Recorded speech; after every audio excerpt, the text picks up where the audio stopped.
Anthony Show.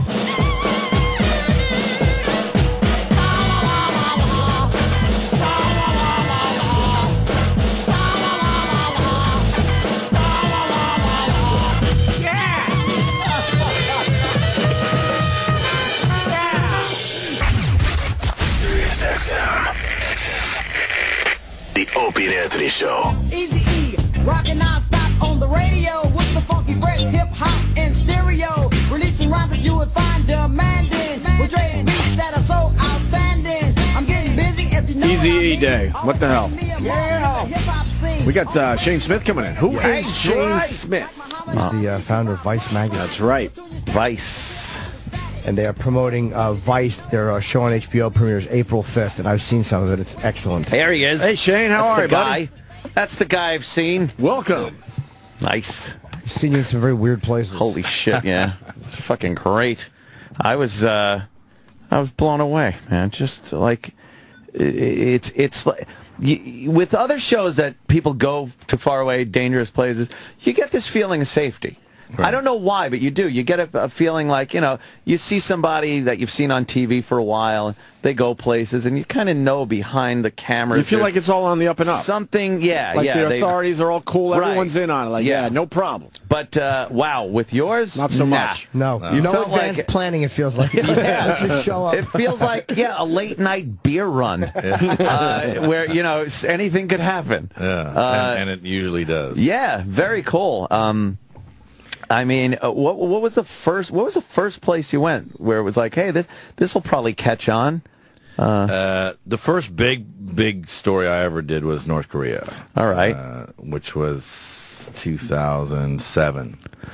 And is it a pain in the ass to get there? Yeah, but it was a real pain in the ass.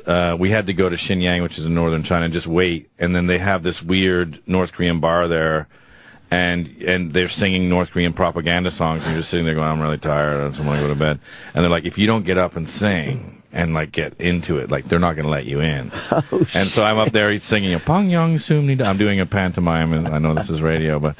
And then I went back to the hotel. They're like, okay, we're gonna get you at noon tomorrow. And like then 5:30 in the morning. Come, we have to go now. You know, because they never tell you the right time. Everything's always the wrong time.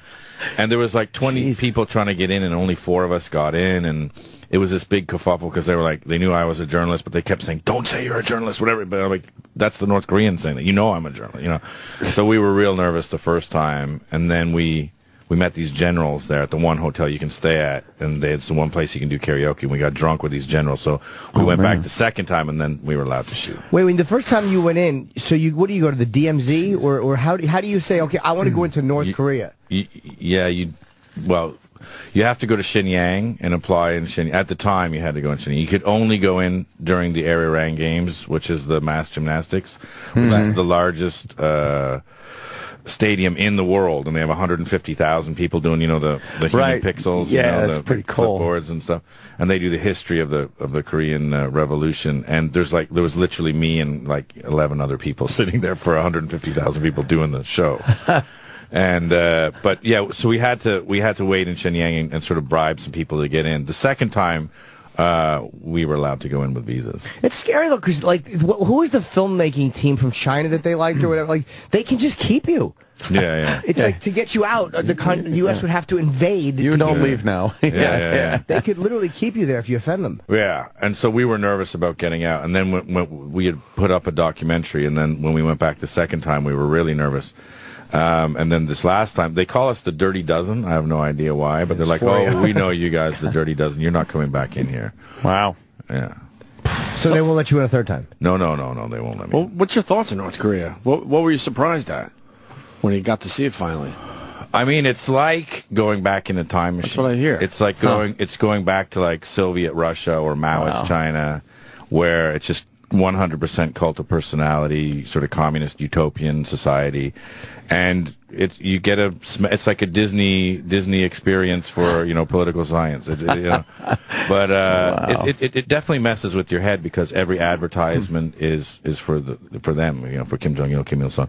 Every room has them, like Big Brother, like 2 pictures. Every room, every person wears their picture, their little button above their heart. And when people are like, "Oh, are the tears real?" Of course they're fucking real. Like, I don't know if I'm allowed to swear. Oh, yeah. Of course they're fucking real because they've been told. It's like Jesus and Lincoln and I don't know, God died. Like that's what they've been told since they were kids. Why wouldn't they? So they totally buy into it. And there's no media. Yeah. Right. So they're just like, yeah, they are God, and North Korea is amazing. Everywhere else is shit. You answered my question probably. Yeah. They seem happy. Well, you don't meet. This is the thing. You don't meet a lot of real people. Everything is. You have secret police. You have guards and guides and translators, and everything's on a tour. This is why we wanted to go in a different way. In this last thing we did was because you can never actually meet people. In fact, I went to Siberia to meet real North Koreans because they have these slave labor camps in Siberia where they make little North Korean villages. And then they have slave labor there. Well, they have North Koreans, which is essentially slave. Wow. And they work in Siberia. And so we went to talk to some of them there. And that's the only way we could, ironically, talk to North Koreans was going to Siberia. We can't get a bus trip together on this radio show. We can't get 2 buses to take us somewhere. And you get into fucking Siberia and North Korea. Amazing. It is amazing what you can do if you have people working for you and know what they're doing. And you were responsible for Dennis Rodman going over there, right? Yeah, we when we were over there, they take you to this place, Kim Il Sung's Palace of Treasures, and they say like, so it's every, the gift giving is a big thing there, and so like every state has given them like, oh, here's an ashtray or here's a whatever, And so they have these in this museum that's like 23 stories down into a mountain, and it's got trains and shit down in there. So like a train that Stalin gave them and stuff. Wow. So it would take you something like 2 years to see every one of the treasures if you spent 10 seconds on each treasure. Anyway, the centerpiece of this thing, there's 2 centerpieces. One is this room with Kim Il Sung and Kim Jong Il. Wax statues, but like kind of shitty ones with like a fan blowing their hair, and people come, they go into the room and they literally fall down crying, like freaking out, like losing their mind. And I was going, oh my translator, what's going on? And they're like, oh well, they're so ecstatic to meet the leader. And I'm like, well, they're not meeting the leader. That's a wax. That's Madame Tussauds. Like, and he's like, no, they're meeting the leader. They're so, and so they would be overly emotional. That was the big one. And the other one was this sort of dais with this basketball. I'm again doing a pantomime. This is this basketball which was like signed by Michael Jordan, right? And Madeleine Albright, the first sort of like bi-party talks between America and North Korea after the Korea War and everything was Madeleine Albright. She brought this gift, this basketball signed by Michael Jordan. So they hate America, want to go to war with America, but the Chicago Bulls are like this sort of Texas Rangers. They're sort of like the greatest, most heroic, beautiful people on earth, and you're like, what the fuck? It doesn't make any sense. But how many people get to see Chicago Bulls games over there? That's why I know. That's why it's so confusing. I say Texas Rangers. I was trying to come up with like a mythical, but only good thing, fantastic, thing. They're Batman and Robin, whatever they are. But nobody knows anything about them, and you don't see any games or anything. But Kim Jong-il had all of their games on tape. He has all these big theaters for himself. He's 8 big cinemas for himself. So he has all of the games. So the Chicago Bulls and that basketball are kind of legendary in North Korea because you have to go to this palace of the fucking treasures to see, the thing. And the basketball is like the number one. So we're like, oh, we should send over the Bulls and and see what happens. And surprisingly, a lot of them, it was the old Bulls, like the B.J. Armstrong, and Jordan, the microwave. Oh no, that was the fucking Pistons. Fuck. Pippen. Pippen. There you go. Yeah. I'm trying to remember. And so not a lot of people wanted to go. To Jordan said no, huh? Jordan said, well, we reached out to his people and they just never got back to us. So. Okay. Yeah, so then we sent them over, and we were hoping that we would get sort of unparalleled access, that we would see shit off the tour, because everyone gets the same tour. You go to the DMZ, you go to the House of the People, the Library of the People, the Thing of the People, everything of the people. And we wanted to see see if we could sort of game the system to see something new and to get something new and get a new documentary, and it worked. Now, there was one of your career documentaries I saw where you're outside that place you just described, the museum, and you're filming, and they're telling you don't film, and the guy catches either you or the camera guy lying about the size of the memory card. Like, what did you like? What was that? Like, you said, "Oh no, it's only 4 gigs," or something. Well, what we did is we weren't allowed to shoot anything, so we were shooting on like Sony Cyber Shots, like the little point and shoot cameras. Right. But we had like 8 gig cards in them, so we would just go, "Oh, I'm gonna take a picture, take a still pic," and meanwhile, it's video. And so you're not allowed to shoot there, and they caught us shooting, and then they said, "Oh, how big is your memory card?" And I said, "I don't know, 64 megs, I don't know." And he took it out. He said, "Why would you lie to me?"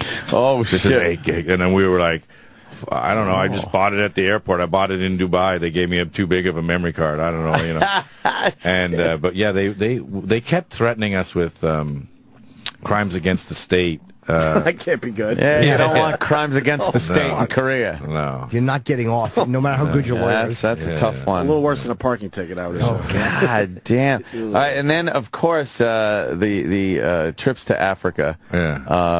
Unbelievable with the warlords and what Buck Naked, General Butt Naked, Butt Naked, Butt Naked. How do you even begin to try to find these people and how to get access to them? I mean, it seems impossible. Well, it started out as a magazine article in our magazine, Vice magazine, and it was General Butt Naked and the Two-Pack Army, because they had stolen a container ship, and in one of the containers were all these Tupac Shakur T-shirts, and so they used it as a uniform for an army. And so for us that's a perfect story, because it's culturally weird and everything. And then we're like, well, who are they fighting again? Oh, they were fighting these dudes who fought naked because they thought bullets couldn't kill them. We're like, wait a minute, what, they fucking fought naked? And so they had this General Butt Naked, and we were like, oh well, we liked him. Actually, we met a bunch of generals, and they all have these crazy names. Like there's General Mosquito, and they're all afraid of him because mosquitoes bring malaria, right? So there's General Mosquito, and then the general who fought him was General Mosquito Spray. No, you're shitting me. They really had a General Mosquito Spray. And there was a General Rambo who we met. He was awesome. And then there was remember that General Bin Laden. And there was 2 actual General Bin Ladens, but they take on these names. And General Butt Naked's thing, and when you first meet him, you're kind of like, you're sort of like, oh, this guy did like the worst things. Oh, ever. Horrid atrocities. And he'll tell you about them. He's like, before we would fight, we would get an innocent child, open up the kid's back with a machete, take out the heart, and while the heart's still sort of thumping, we'd eat it, and then we'd take off our clothes and go into battle, and where we couldn't be killed. And you're like, what happens when the first guy gets shot? Yeah. And they're like, well, because it was part of, he's from the Crown tribe and he was brought up as a I don't know, a medicine man or shaman or whatever. So that's what they were doing. He was sort of bringing it forward from that. But they did some crazy. But the other thing that I got a lot of shit for, and the UN got mad at me, everyone got mad at me, is everyone was talking about cannibalism. Like everybody I talked to, everybody's like, it was either ritual cannibalism or we were starving, so we were eating. We were people who, would cut up people when we'd eat them, and Butt Naked tells a story about like he's on the bus and like they went to get a stick of meat and he ate it and he goes, oh, that's human. He knew. And he, by the way, he knew it was human because it's got he ate a lot of it. That familiar taste. And so I'm like, okay, so I put it in my piece and like, well, you shouldn't be talking about cannibalism. You're like, they're eating the fuck out of people. Why wouldn't you? That. Why the fuck wouldn't I fucking talk about cannibalism? What was the problem with you talking about it? They just want to cover up shit like that?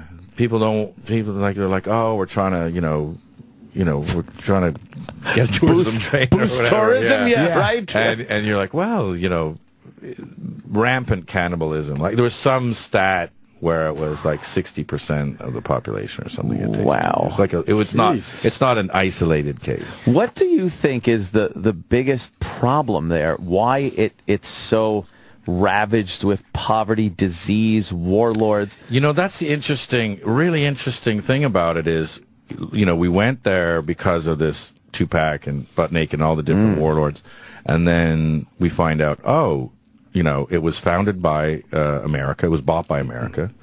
Liberia is, freed slaves, and Monrovia is named after President Monroe, and the Constitution was written here. And what's interesting is the freed slaves went back to Africa and then promptly enslaved the locals based on the system they had learned here in America. Hey, that's a great idea. And so all the rulers have like names like Charles Taylor or Johns Hopkins or whatever it is, until Samuel K. Doe came to power, who was the first native Liberian, and then that started the Civil War, the first of three that just killed like the country.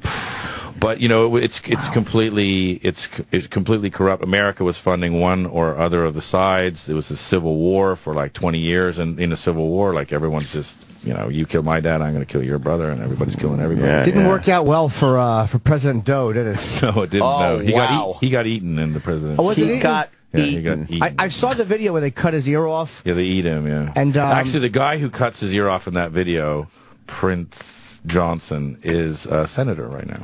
Oh, really? Yeah. This is the president of the country. And he's crying. He's like, "Okay, Prince, I'll is he saying I'll talk? I'll talk." He was ready to talk. What do you mean you're going to talk? Right. They don't care. Yeah. I don't care what you say. Prince was drinking a bud. Yeah. In an army outfit, it just looked like, wow, this is not a guy up for a negotiation. It's horrifying. It's one of those fucking Reservoir Dogs scene. I don't care what you know or don't know. I'm going to torture you. Yeah. Anyway, that doesn't matter. Yeah. What kind of vibe did, or as a person, like you pick up people's energy? Did Butt Naked have? Because you said something very interesting towards the end of the piece about how you were feeling about him.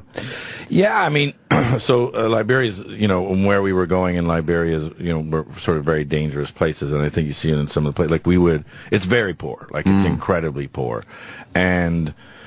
I have a soft spot for kids. So, like, kids come up and you're like, if you change like $10, they give you like a suitcase full of money. So, you're giving them like, 5-cent notes and stuff. And then the sad thing happens is like the bigger kids come and take the money from the little kids, and then the teenagers come and take, and then the guys with the guns show up, and you're like, oh fuck, I just wanted to give the kids money or anything. Like I bought them Cokes one day when not Cokes, whatever, some sort of soda in a plastic bag, and then the same thing happened. Like the bigger fish come. It's a little microcosm of the whole country. Everywhere you go, you're just immediately surrounded, and people are like yelling at you and wow, money. Does it feel menacing? Totally menacing. Oh yeah. Fuck yeah. Dumb question, wasn't it? Yeah, totally menacing. And we have been in West Point, and we is one of the worst slums in West Africa, and they're just like, what the fuck are you doing here? We don't want you, you fucking asshole, And what prevents them from just ripping your head off and taking everything? Nothing. And that's what we finally realized. So I gotta say, shit. But when we were with Butt Naked, people knew who he was. They know he's still got his guys. Like I'll get back to that, but later. But anyway. All of a sudden we were shit scared all the time, and then you're with him, you're like, I'm not so fucking scared. And he's like, hey, we'll dress up for church. You dress up in the white suit, and everybody's like hugging you, and all of a sudden it's like you went from being shit scared all the time to feeling like, and he's preaching, and he's a great preacher, and you go and all of a sudden you're going, this guy, he's not so bad, and then as he was preaching one day, and I was like getting into it, and people are singing, and I'm having a good time. I'm like, this guy used to kill and eat people. This guy kill, and he admitted, like, 20,000 people. It's not like 4 people. Right. And you're like, holy fuck, I have Stockholm syndrome. Like, I'm fucking, this is weird. Because he's a charming guy. He's a leader of men, so he's obviously he can speak well. He's a charming guy. Now he's an evangelist preacher. And the big question is he doing that to get out of war crimes, or is he doing that because he believes in it? I don't know. I don't know the answer, but I find it weird anyway. Like, oh fuck, I killed and ate 20,000 people. I'm Ted Bundy. Yeah, but now I'm fucking a bishop. Because in the born again church, and then it's fine. You don't have to go. How did you sleep? That's just the basic shit that you got to do as a human being. You're in this crazy place, and you got to close your eyes eventually. It's a funny thing because there's no grid, there's no power grid in Monrovia, right. So it's like there's no electricity and there's no real nice place. The only place the Lebanese sort of run the town, the Lebanese mafia, right? It's like, so there's this one Lebanese hotel that you can sort of stay at. So you felt like you were safe for the night. Well, they're armed as shit, right? Like And but there was a funny thing, like when we left West Point that night, we're in the car, we shot it, and is that the brothel or no? Yeah, we're in the brothel, and they all wanted heroin. We're like, no, we just want to shoot you talking about West Point, and then they're like, we want money, and then all of a sudden when they started screaming money, like the whole brothel just like came in, and we're like, okay, run. That was the stupidest thing in the world, because like where? Because there's no roads. It's just it's like a rabbit warren of like corrugated iron in the dark. In the dark, and so you're like running in. This is me doing pantomime. You're like running into walls, and you're just. And by the way, like we're the only white people there. We're we have cameras. You're and glowing. Fucking, exactly. It's like 5 light bulbs running through the fucking dark. Exactly. And like everyone's tripping and running. And so finally we get in the car, and the car is surrounded, and our Liberian driver and security freaks out. Like he's just like terrified. So he just guns it, and he nearly drives over these people, and we're like trying to calm him down, because, and then we say it like if you obviously if you hit somebody and do something, you're surrounded by like 1,000 people. They're just gonna rip you're done. So it's tense and tense and tense and tense, and we get out, and we're gonna go back to this hotel, and we're like, General Butt Naked and his posse are at your hotel waiting for you. And you're like, they've heard about you and they want to meet you before, and you're like, oh, I don't know which is worse, because from what we've heard about this guy. And so we went to he made us get him rooms at the hotel. It's like $15. And then that night, when you say, how do you sleep? We went to bed, and there's like him and his guys in the same hotel. And you're like, I don't know why they're here. I don't know.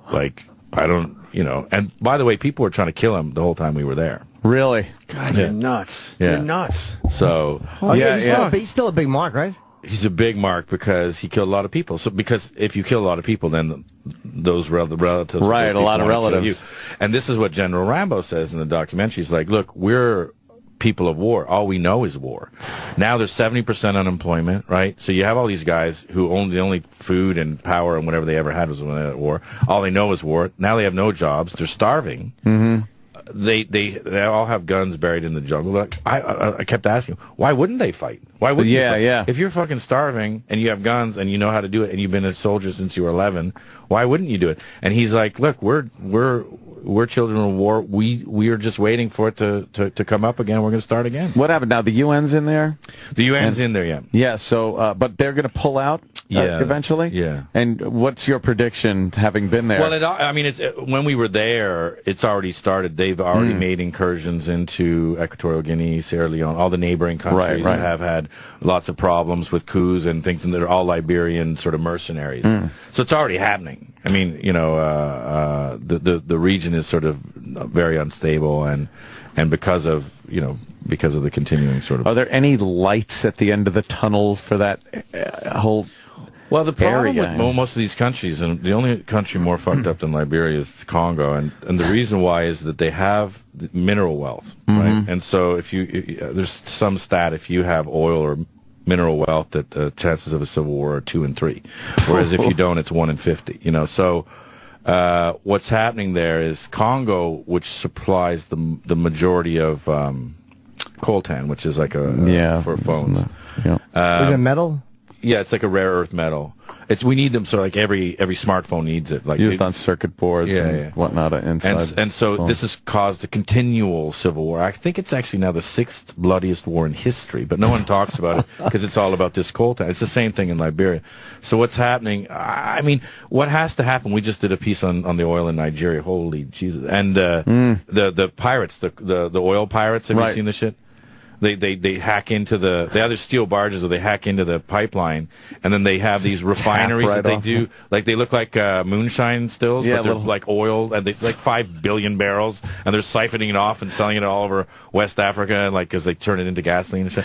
It's crazy. Anyway, the thing is unless they get a hold on their sort of natural resources and sort of share the wealth and sort of with the people, because generally 8 people take all the money and then everybody else is fucked. Then I don't see that it's going to get any better, because there's the 8 people get it, and then 8 other guys say, you know what, we want their money, and then they get their army together. Because I've heard plenty of stories of how all the resources, they get raped by the West and everything. But I mean, there are plenty of places that have resources and have figured out how to make it profitable for the country and build a viable society.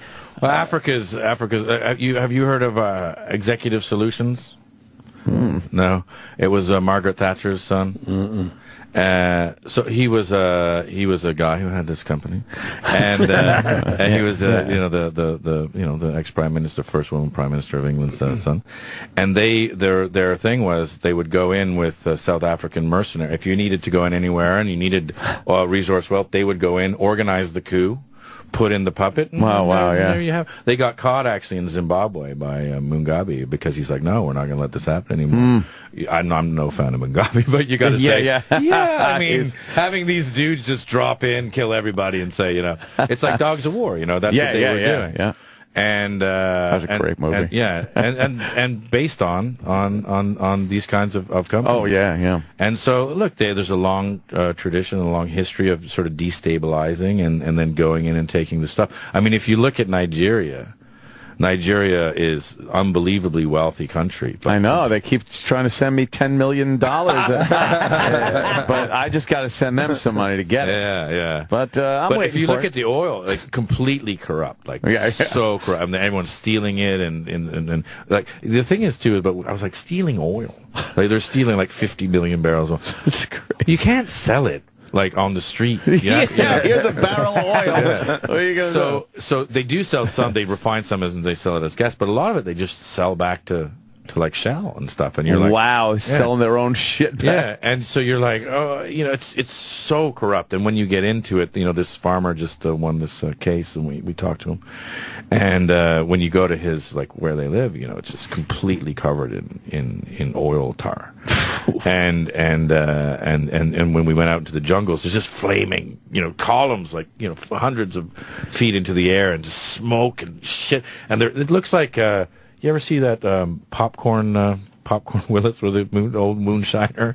And he could make a moonshine rig out of anything.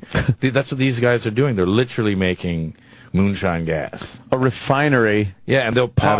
They'll pop a hole into the pipeline, and then they'll just have hoses and shit and flames and everything going out. You occasionally do hear of explosions on, especially natural gas lines or gasoline, refined gasoline lines in some of these countries, and they try to tap into these things, and you hear like 20 people were just incinerated when a pipeline blew up. Well, they have this smoke that comes out as a byproduct. It's the steam.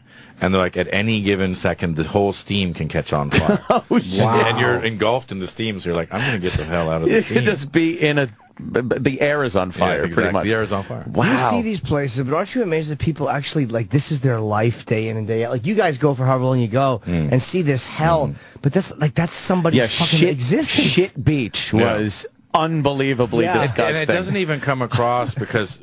you see the shit on the beach, but there's a whole thing that looks like a mountain of garbage. That's all shit. Oh my God. That's all shit. I don't know what Shit Beach is. Explain what you saw there on Shit Lake Beach. Liberia. So in Monrovia, the toughest part of town, the worst part of town is called West Point. And West Point, actually, anywhere else would be like Miami Beach. It's on a nice, beautiful beach. Right. And so it's a really hardcore slum, and they don't have toilet facilities, so everyone just goes and shits on the beach.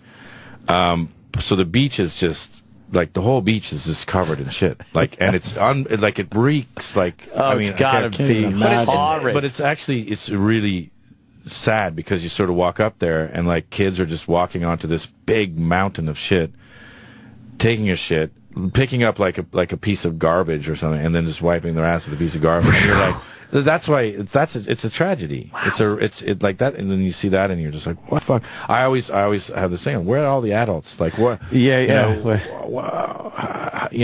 All this aid going to Africa, all this stuff, all these things we're doing, and you're like, we have Shit Beach. Like it's like that's just being all that. I guess a lot of that aid is just being intercepted by warlords and whatnot. Those 8 people that get all the money. And, exactly. Wow, it just doesn't seem to be a solution. It's amazing. Yeah. It definitely, you come back, and to answer your question, I've had a lot of kicks at the can in life. I've had a lot of second chances. Thank you. And you go to somewhere like Liberia, and you realize, oh, they don't get a kick at the can. There is no kick at the can. Like, oh, maybe I'm going to do a TV show. Like, they don't. No, that's not part of the option. And when you go to Afghanistan or a lot of these countries, there's no kick at the can. And then you realize, wow, I was saying this the other day. I was saying like, America is problematic, but still you can come here and make your own shit happen. You can do your own shit. You can make something. You can work hard and get ahead in life and all that stuff. And in a lot of these countries, it's like you don't get a kick at the can. So you said it earlier about the kids. That would drive me nuts. Seeing kids that have that's my particular. There's no fucking hope whatsoever. So what's the best these kids could hope for in their lives? That's it, right? Just to get to survival. Yeah. Wow. And that's the heartbreaker. That's my Achilles heel is kids, because you see the kids and you're just like, fuck. With no hope whatsoever for anything. Just survival, like substance. And that's when you start, with money, like, $5 is a 5 kilo bag of rice, and so instead of giving Cokes and shit away, I was trying to buy rice and give rice to the kids and give rice to them. But then it's just the big eat the little fish and stuff, and you're just like. Every time you go to these places, and it's just tiny little amounts of money, and the kids are so like the funny thing about it too is I have two rules. One is the more you need a toilet, then the worse the toilet will be in direct proportion. So if you're for example, if you really have to shit in Liberia, which you do because you have parasites, you have to go to Shit Beach because there are no toilets. So did you shit on Shit Beach? No. I couldn't bring myself. I can't describe to you what Shit Beach is. It's literally a mountain of shit that's rotting in the sun. So it's worse. Oh, yeah. And by the way, you're terrified of malaria and everything else. Yeah. Sure. Yeah. And by the way, you're terrified of other things, which it turns out not to be paranoia, because I came back from there with like helmet-headed parasites living in my bowels and all. That's what I was going to ask you about next. Like, 'cause at one point, were you walking through that swampy shit with no shoes on? Well, that's the thing. You go over there, and they're like, "Don't do this. Don't go to any still water areas. Don't do this. Don't go anywhere." And there's like these worms that can go in, and there's things that can do, and there's obviously malaria, which is really bad, and there's this and there's that. And then Butt Naked goes, we meet him, and he's like, "Oh, I'm going to take you out. I'll show you." And he literally takes us to a swamp with like swamp, like just African jungle swamp with like tepid, fetid, stinking, rotten water. And he's like, "Take off your shoes and socks and get in." No. And that's when I say, as I'm walking, I'm like, this is where all fear stems from, because you've just heard every warning in the book, and you're literally going to the place where it all comes from. Why barefoot though? Why didn't you just keep the shoes on? Because he said take your shoes off and roll, and then afterwards he's like, you know what, you're the only person I brought here who got in the water and I didn't have to carry, so now you're my boy, and blah blah blah blah blah. Jesus, it's like some sort of rite of passage, but you're like, as you're doing it, you're like, what the fuck's in the water? There's a worm going in my ass. Because I've seen those like the monsters inside you things, and it's like he came back from a trip and there's literally a monster living in you. Do you have parasites? Yeah, so I had this hernia, and I had to get an operation, and then when I came back, I went to a tropical disease doctor, and he's like, "Oh, you're not getting an operation. You've got helmet-headed flesh-eating parasites living in your bowels that will perforate your bowels if you move the hernia onto it." So they were big fuckers. They were and stuck in there. How big? Well, they were like, big. Was that like 4 inches? 5 yeah. I keep doing pantomime. Wait, you had 4-inch thing? Yeah, with like, like kind of Holy fangy. I thought it was microscopic shit. No. And so I had to take these serious, like drugs to get rid of them. They came in one bottle, and there was 2 of them in one bottle, and they're like, don't exceed that dosage. Like, that's one full dose. And they gave me 5 bottles. I'm like, this isn't good. Wait, you had to drink this whatever? No, so it's a prescription bottle. Right, but only 2. But there's only 2 pills in it, and that's all you're allowed to take. Like, that's it. And they gave me 5 bottles. 5 bottles of 2 pills. Yeah, 2 pills, and you're like, shit, dude. So you couldn't have your hernia operation because you had this fucking claw-headed monster dug into your bowels. Yeah. So what happened when you move the hernia? Well, they were saying like when you move the hernia to like fix it, when you shove it back in, if it pushes on the bowels, the flesh eater could perforate the bowel. Oh, how many did you have in you? I had 2 big ones, and then I had another. How the fuck do they get in there? Well, that's what I don't know. I think it's Afghanistan. But do they start a lot smaller and they were growing in there? Yeah. It's got to be. And they just continue to grow. Ooh, yeah. Holy fuck, man. And did you know they were in there? No. No clue, right? No, the guy said, they're no parasites. Pains or anything like that? Well, you have lots of weird shit, but I'm used to it. But right. they say like they want to host. They want to live, so they don't want you to know that they're in there. That's so the symptoms are very sort of. So they try not to make a big fucking to-do out of it. Yeah, exactly. Quiet, no parties. And just eating, like we're used to eating here, and you assume everything's kind of inspected, and there's recall E. coli food and stuff. Try to do their best. I would assume everything over there is like out of Indiana Jones, where it's just a fucking beetle guts on a leaf. It's a problem. Eating is a problem. Drinking is a real problem. Yeah, drinking is a real problem, and especially in the in the Muslim world, because it's like a thing. You have to. Here's for example, in Afghanistan, they say, whatever you do, don't drink the green tea. Whatever you do not drink the green tea. And then you go, and like we were interviewing the Taliban and shit, and they're like, here's the green tea. And if you say, no, thank you, I don't want that, you're fucked. It's an insult and fuck you and all this thing. There you are in front of that flag. So you're on your knees. Exactly. And you're like, I got to drink the green goddamn tea. And there's a lot of places like that when we were shooting in How Sudan. bad was it? Was it as bad as they said? Well, I don't know. That's what I think. Maybe the shit comes from there. Like, who knows where it comes from? But no, the green tea. No, what do you mean? Bad. Nothing happened to you, like explosive diarrhea or anything? Oh, you had it all. I think that's where he was getting at. Yeah. Where's your passport from? Canada. Your Canadian passport. Yeah. Okay. Is that easier than an American passport would be, or? Yeah. Somehow Canadians, it's like, come on, you're all right. You're Canadian. We're like Americans' kid brothers. Right. His older brother's a dick, but he's an all right sort. What was the worst thing you ate because you were hungry and you just knew you couldn't hold out anymore? I mean, street meat. Yeah, we've heard about street meat over the years. Street meat's always could be anything. Stupid. I mean, generally you try to stick to like cereal bars. There was one time we were in southern Sudan, and there was like a camp, a UN camp actually. We went to this UN camp, and we hadn't been eating, and we were really hungry, so we were like, we're gonna eat at the UN. It's like MASH 4077. And so we went in and I got like cereal and I put milk on the cereal, and I was like, oh yeah, I'm gonna have real cereal with milk. And I took one bite, and the milk was like, when like a chicken goes bad, and there's that liquid like blood and chicken juice at the bottom of the sort of package there. That's what I'm about to barf just thinking about. But that's what the milk tastes like. I don't know what had happened, but it was like rotten chicken juice, spoiled milk. Yeah. And I was just barfing and like, get it out of me, like, no, and you're like, that was pretty bad. That's disgusting. Really bad. And you said, interestingly enough, the worst place you were in danger, because to me the craziest thing you did, aside from was fucking Juarez, Mexico. Like, there's nowhere I would be more afraid of than Juarez, Mexico. Yeah. Well, because in most places, like in North Korea, they'll get you and there'll be some sort of trial, and there'll be lots of yelling and lawyers and things, and Bill Clinton, no, don't kill my baby, and in Iran, same kind of thing. In Afghanistan, in reality, they're going to trade you for somebody. Like, there's always a thing. In Mexico, they all make their money by smuggling drugs. They're all smugglers, right? So any camera is bad camera. So they don't ask. They don't say, hey, let's negotiate. They don't give you a piece of paper. They don't say, let's yell at each other for a while. They just shoot you.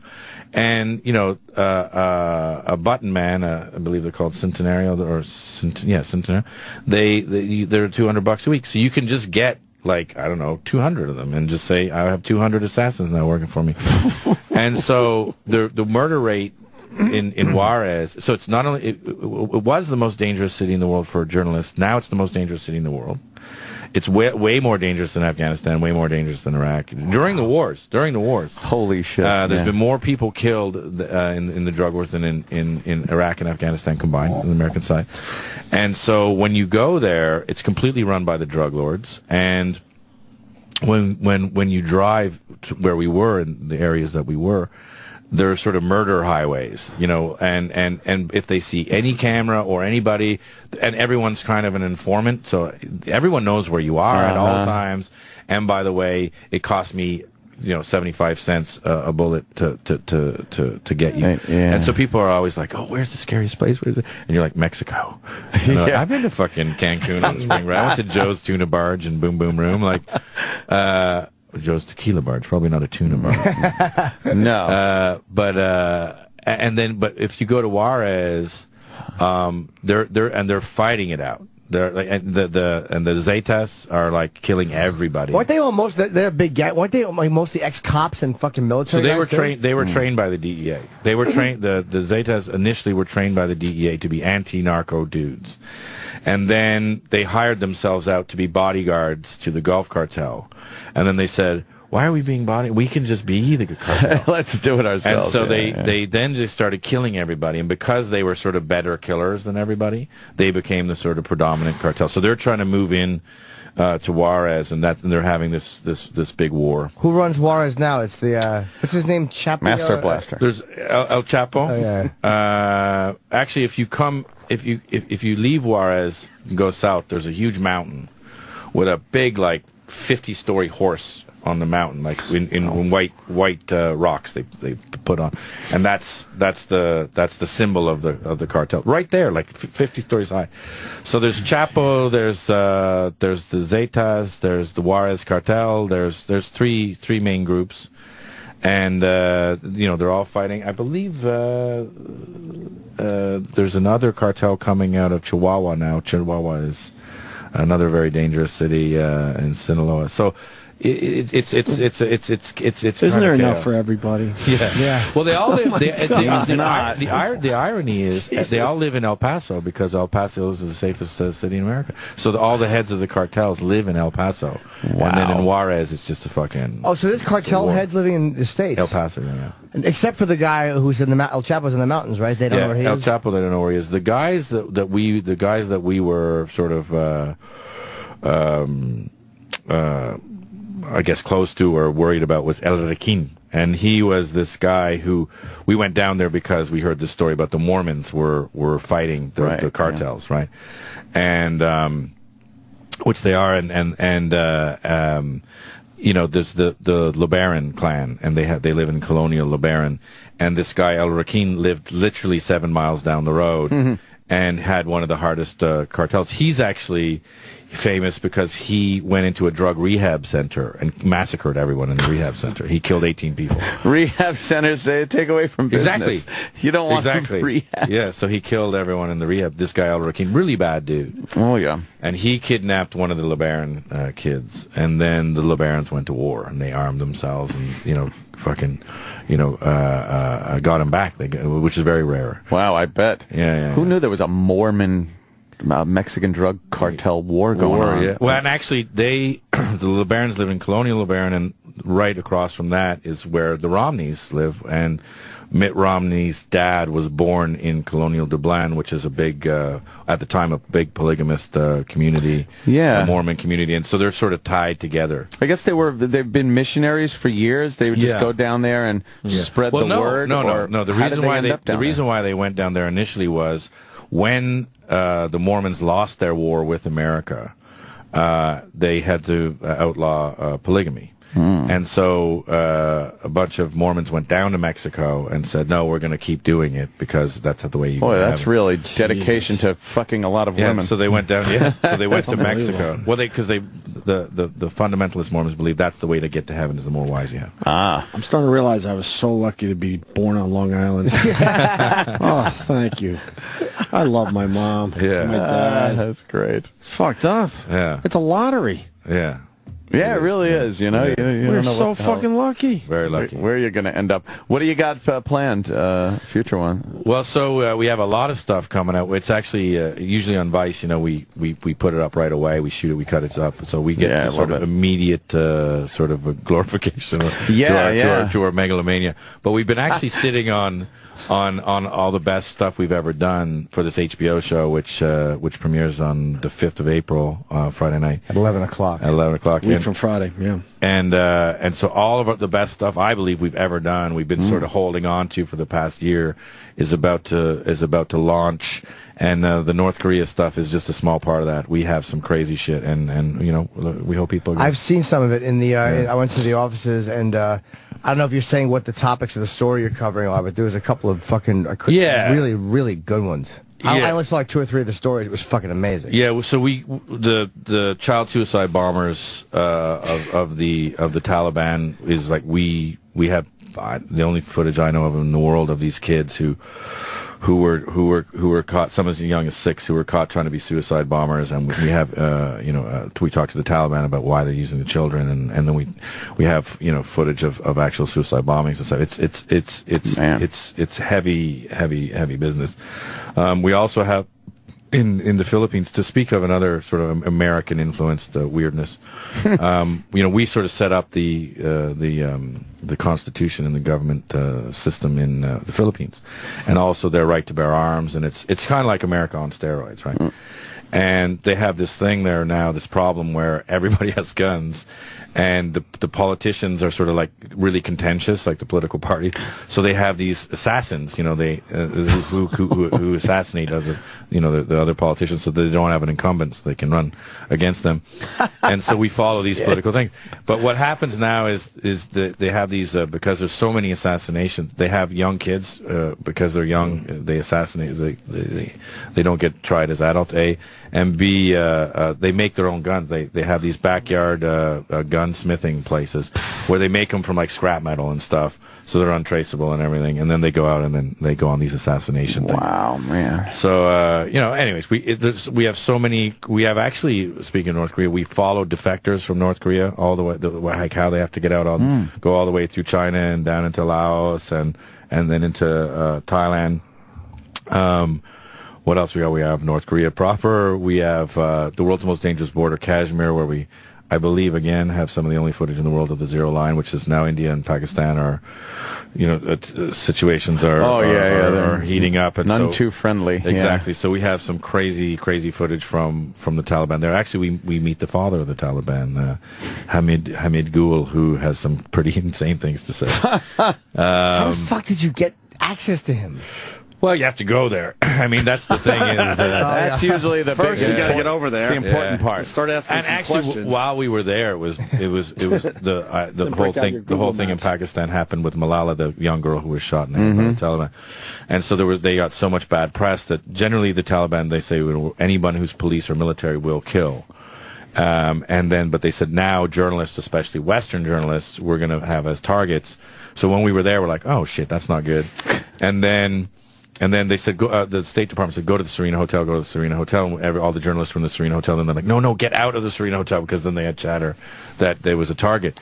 So we actually just dressed in local gear, went way up into Northwest Frontier Province, into the Taliban-controlled areas, and just sort of hung out and started shooting, and met a bunch of people there. And then one of the guys was Hamid Gul, who set up the Taliban. And now is advocating to nuke India. And how did you get him to agree to talk to you? Like, but he wants to talk. They want to talk. They believe that they're he's a politician. That really is an odd thing about pretty much every documentary I've watched of yours. The people want to talk. Sure. It's like they want to tell their story. You don't have to pull teeth with these. No. They love telling their stories. Yeah. Well, and that's the thing, is like he's going on. I said, so you're the father of the Taliban and you supported the jihadists and everything. He's like, I won't do his accent, but he's like, but of course I loved Osama bin Laden. He was a very intelligent man. He was the darling of the CIA. Intelligence oozed out of his eyes. He's doing this sort of oozing and like just he's gushing over Osama bin Laden, and you realize, there's a lot of people out there that think he's a great guy, and really when you're doing the interview, you're like, oh yeah, like just because it's ingrained in your brain, right? This is like a bad dude who the world's most wanted man for the longest time. This guy's talking about him like, yeah, he's like Superman. Fantastic. Do you ever like not vehemently or violently disagree with these guys, but when you're talking to these guys, they say something so outrageous like that. Do you give your point, or do you kind of just like, look, it's safer to agree with them, or do they like to have a spirited talk? I get in shit for giving my point too often because I don't believe you can be an objective journalist. I don't think, like you were saying, I don't think you can come from Long Island and say I got a nice mom and all this stuff, and then go to Africa and be like, oh, I'm just going to be completely objective about this now, about shit beach. I just, just not going to. Right. There is shit on the beach, and I'm not going to say if that's good or bad. I just don't believe you can do that as a human being. Mm-hmm. So I am subjective. We call it immersionism, where we immerse ourselves in the story. We just press record and let the story tell itself. Right. Yeah. And so, yes, I am a little bit too vocal, and sometimes it's not good. I do get into it.